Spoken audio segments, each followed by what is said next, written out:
Welcome back, everybody, for another deep dive with us.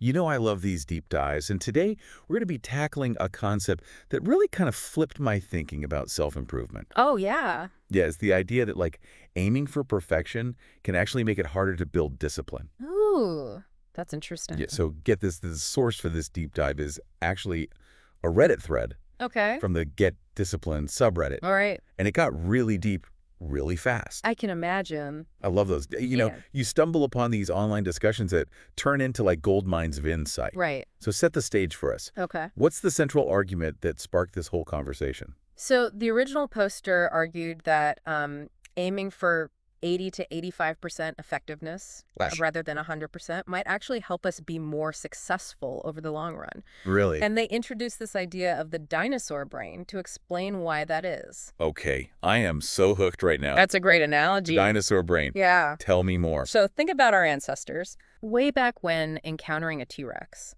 Okay. Higher level thinking just goes out the window. Right. And it's straight into fight or flight mode, right? Total survival mode. Dual survival mode. And so that instinctual reactive part of our brains, Yeah. that's what the poster calls the dinosaur brain. Oh, interesting. So you're saying this really primitive part of our brain is still running the show, Yeah. even when we're trying to stick to a workout routine or eat healthy or something. Totally. And here's where it gets even more interesting. Okay. They argue that self-criticism actually triggers that same dinosaur brain response. Hmm? So when you're beating yourself up over slip-ups, Right. you're basically putting yourself in this stressed state. Oh, wow. Yeah, that makes sense. And how do we usually act when we're stressed? Yeah, not our best. Not our best. We tend to make those impulsive, short-sighted choices that often sabotage our goals. So it's instead of motivating us, self-criticism might actually be making us more likely to reach for that bag of chips Totally. or hit the snooze button. Yeah, and actually they even mentioned a study in the post where patients who punished themselves for not sticking perfectly to their goals were actually less likely to achieve them in the long run. Oh, wow. That's so interesting. Yeah, it's the self-defeating cycle. So if self-criticism is the enemy of discipline, what's the antidote? Well, the Reddit thread really points to self-compassion as being a much more effective approach. Okay. And they use this great analogy of the loving parent versus the scolding parent. Oh, okay. So imagine a kid learning to ride a bike. Okay. Yeah. The loving parent's going to offer encouragement and understanding when they fall. Right. They're going to focus on the effort and the progress, Yeah. not on the stumbles. Yeah, for sure. Right. Whereas the scolding parent is going to make the kid feel ashamed for Right. not getting it perfect on the first try. And you can totally see how that would make you less likely to hop back on the bike. Totally. And so it's the same thing with our inner dialogue, right? It is if you're constantly berating yourself for every mistake, Right. you're creating this environment of fear and shame, which is really not conducive to learning and growth. Okay. I'm totally getting this. Being kinder to ourselves might actually be the key to reaching our goals. It really might be. But I have to imagine shifting from that self-critical mindset to a more compassionate one. Right. It's got to be easier said than done right. Oh, yeah, for sure. And one of the commenters, Jimmy Whitelegs, actually expressed this struggle really eloquently. He wrote, "My brain cannot comprehend self-compassion." And then he shared this line from a song Okay. that I thought was really powerful. Okay. He said, "I was the worst to myself, the last person that I would help, but at least it's not every day and I am getting better." Oh, wow. Yeah. That is really powerful. And I think it highlights how ingrained those patterns of self-criticism can be. Yeah, for sure. And just how important it is to acknowledge that change takes time. Absolutely. We're not going to transform our inner dialogue overnight. No. But the fact that this commenter, recognizes he's getting better, Right. even incrementally, Right. I think is a huge step. It is. It speaks to the power of awareness and self-forgiveness. Totally. It's one thing to understand it, right? Right. But how do we actually cultivate the self-compassion? Yeah. That's a great question. I'm all for being kinder to myself, but where do I even start? Yeah, so the Reddit thread actually had some practical advice. Okay, Perfect on this front. So one commenter suggested this a really simple but powerful reframing technique. Okay. So they said when you catch yourself in that self-criticism spiral, Yeah. just pause and ask yourself, how would a loving parent respond to their kid in this situation? Oh, I love that it like takes the focus off of the judgment Right. and brings in like a more supportive, understanding perspective. Totally. So let's say you miss a deadline at work. Okay. Instead of beating yourself up about it, like, oh, I'm so lazy or I'm incompetent, Right. you could ask yourself, how would a loving parent respond? Right. They might say something like, hey, everyone makes mistakes.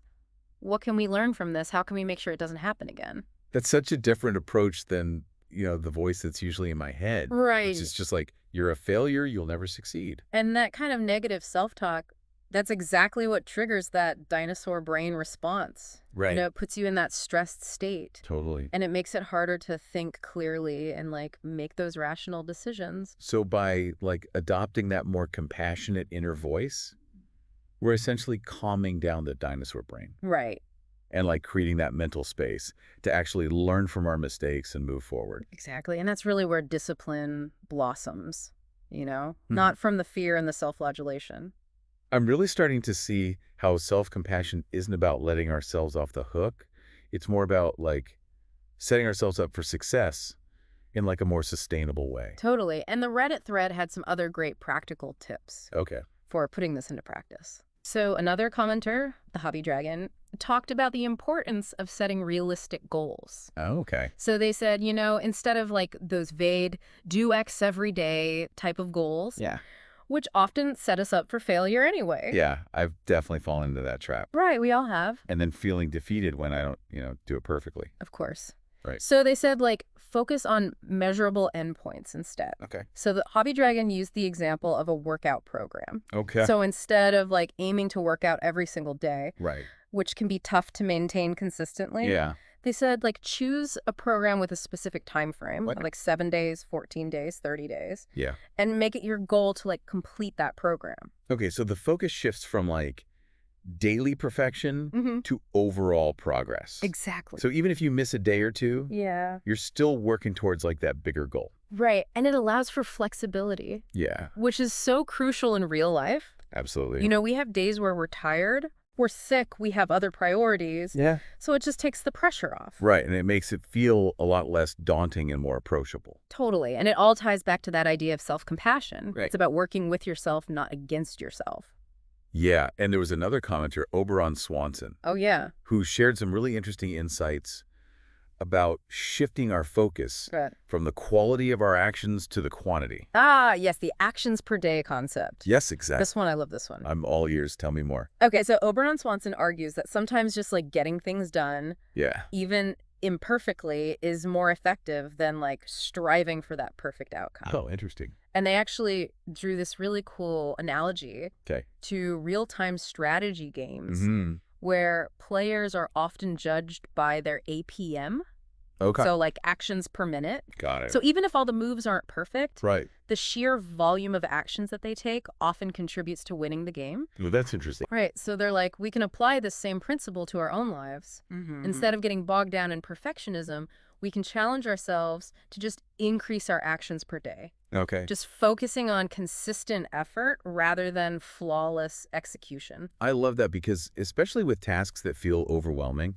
Right? just taking some kind of action, even if it's small, Yeah. can feel like a huge step in the right direction. It is a huge step. And they even offered some practical tips for boosting your actions per day. Okay. So like if something pops into your head that you need to do, yeah. try to tackle it right away. Oh, man, that's a good one. Yeah. I'm so guilty of procrastination. We all are from time to time. Another tip was to designate some time each day to deal with a few things you've been putting off. Yeah. Just even like 15, 20 minutes of focused effort Yeah. can make a surprisingly big difference. It's about building that momentum, right? Yeah, one action leads to another. Totally. And Oberon Swanson had one final tip if you're struggling to get started. When you feel like quitting, Yeah. push yourself to just do one more thing. Oh, I love that. One more thing, just one more thing. Yeah.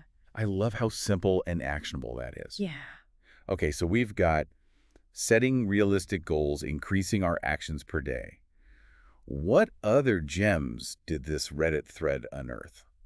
Well, one commenter offered this really powerful analogy Okay. that I think perfectly captures the essence of this whole discussion. Yeah. They contrasted the rigidity of perfectionism with the resilience of a more flexible mindset. I'm intrigued. Tell me more. Okay, so they wrote, perfectionism is rigid, hard, and brittle like glass.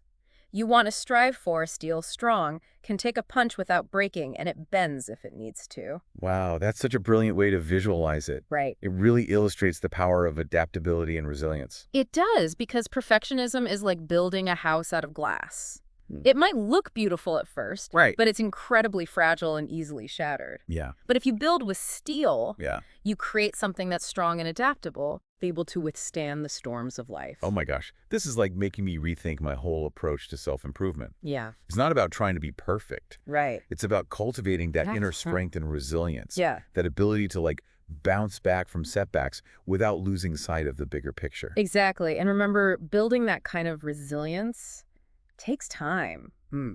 and practice. It's a journey, not a destination. Wow. I am so amazed by how much wisdom we found in just a simple Reddit thread. I know, me too. It's fascinating, right? Like these online communities Yeah. can really spark some insightful conversations. Yeah. And in this case, I feel like it's really led us to a much more nuanced and frankly more hopeful approach Right. to achieving our goals. Totally. So as we wrap up this deep dive, Okay. let's kind of distill the key takeaways for our listeners. Okay. So we started by exploring this idea that perfectionism can actually be like a major roadblock Right. to building discipline. Totally. And then we dug into the science behind it with that whole dinosaur brain analogy. Yes. It's a good reminder that self-criticism often triggers that stress response, Right. which can lead to, impulsive choices, Right. which ultimately sabotages our efforts. Yeah. Then we shifted gears and explored the power of self-compassion, Yes. which is really about treating ourselves with the same kindness and understanding that we would offer to a loved one who's struggling. Absolutely. And we unpack some practical ways to actually cultivate that self-compassion, Yeah. like that reframing technique of asking, how would a loving parent respond? Oh, such a good one. Right? Yeah. Such a simple but powerful tool Right. for shifting our inner dialogue. It is. And then we got some great tips from the Reddit community too, Yeah, we did. like setting realistic goals, Right. focusing on increasing our actions per day, Yeah. and embracing the resilience of that like steel-like mindset. Yes. It's about shifting our perspective from self-judgment to self-support, Right. from striving for flawless execution Mhm. to embracing consistent effort. Exactly. Progress, not perfection. Progress, not perfection. Love This it. whole conversation has been so insightful. It has. I think our listener is walking away with a lot to ponder. I hope so. So as we leave them to reflect on all this wisdom, I want to pose a final question to them. Okay. What's one small step you can take today to treat yourself with more kindness and understanding, even in the face of setbacks? Maybe it's adopting that loving parent perspective, Mm-hmm. or maybe it's simply acknowledging that you're doing your best, even if it doesn't feel perfect. That's beautiful. I love that every act of self-compassion, no matter how small, is a victory worth celebrating. Yes. Remember progress, not perfection. Beautifully said. And if you, dear listener, are craving more deep dives into the human experience, be sure to subscribe to Voices of the Soul wherever you get your podcasts. And for more inspiring content, you can check out the Shauna Palaj YouTube channel. Until next time, keep seeking, keep growing, and keep embracing the journey.